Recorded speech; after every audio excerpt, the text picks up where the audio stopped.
How you discovered the real players inside the backstretch? Social media.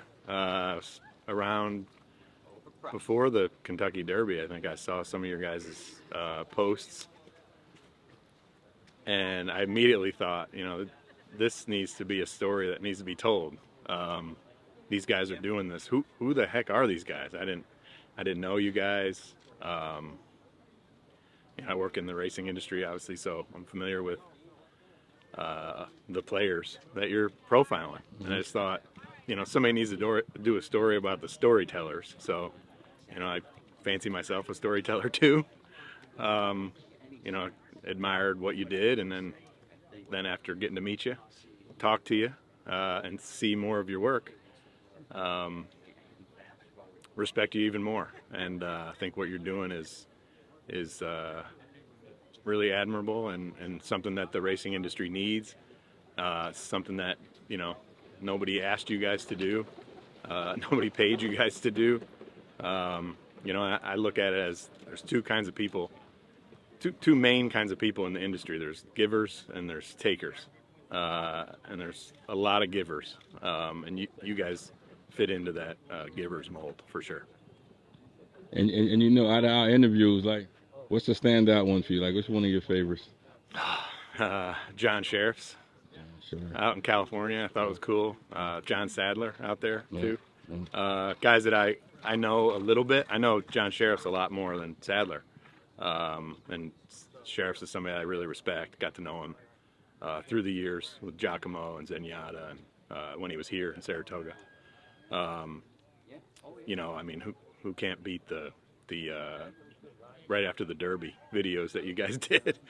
I mean, everybody else is celebrating on the front side or going to the press conferences or going to the champagne toast in the Kentucky Derby Museum, but you guys are in the backstretch, Rich Strike's getting a bath, and you're talking to the grooms and the exercise riders and the security guards that are right there. The stories that aren't being told. I always tell our writers that work at the special, you want to find a really good story, look around, find a pack of reporters, and then try to go the opposite direction. You'll find that. And I didn't create that phrase by any means. That's an old school journalistic phrase, and turf writers have used that for years, and it's something I believe in, and that's what you guys were doing. And right, what's your earliest memories with the horses for you? I have a really different background than a lot of people. My family had no involvement at all in racing. I grew up here in Saratoga, so the track was something that went on during the summer.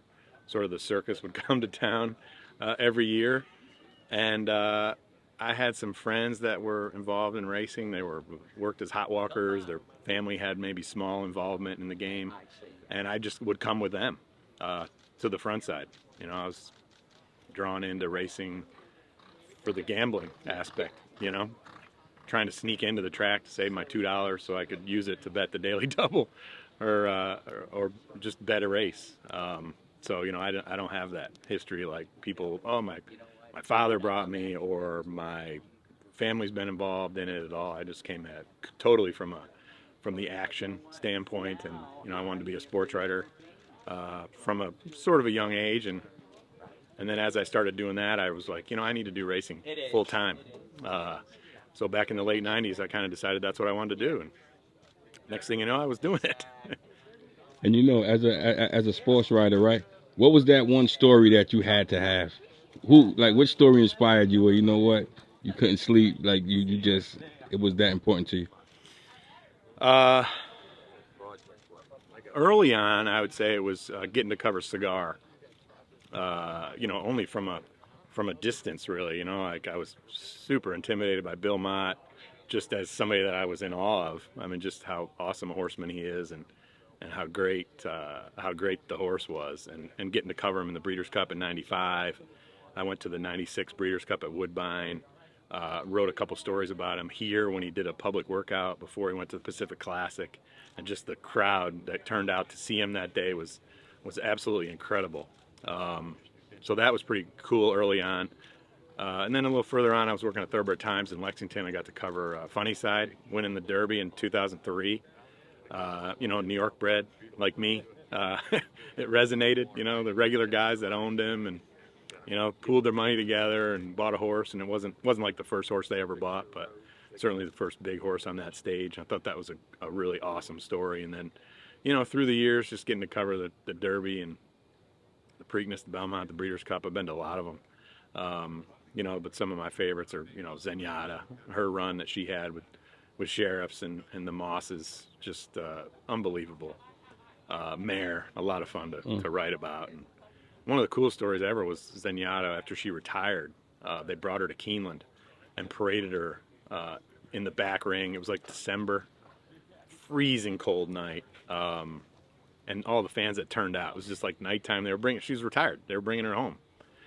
And just the amount of people that were there, and to see the love and the admiration that people had for the horse, including Sheriffs and his team, it was really cool. So that was one of my favorite moments in racing, for sure. And you know, right, covering it on the backside for so long, how important is the men and women that wake up every day and do this job? Yeah. Well, I mean, say goodbye to racing without those folks. They work hard.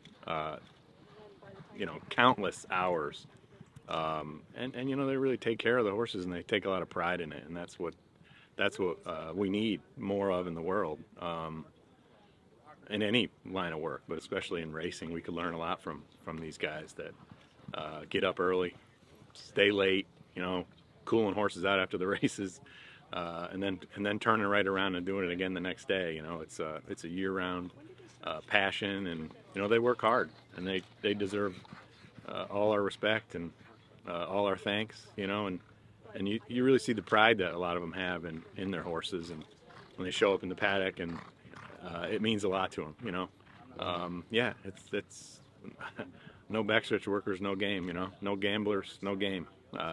Those are two very vital, important parts that keep us going.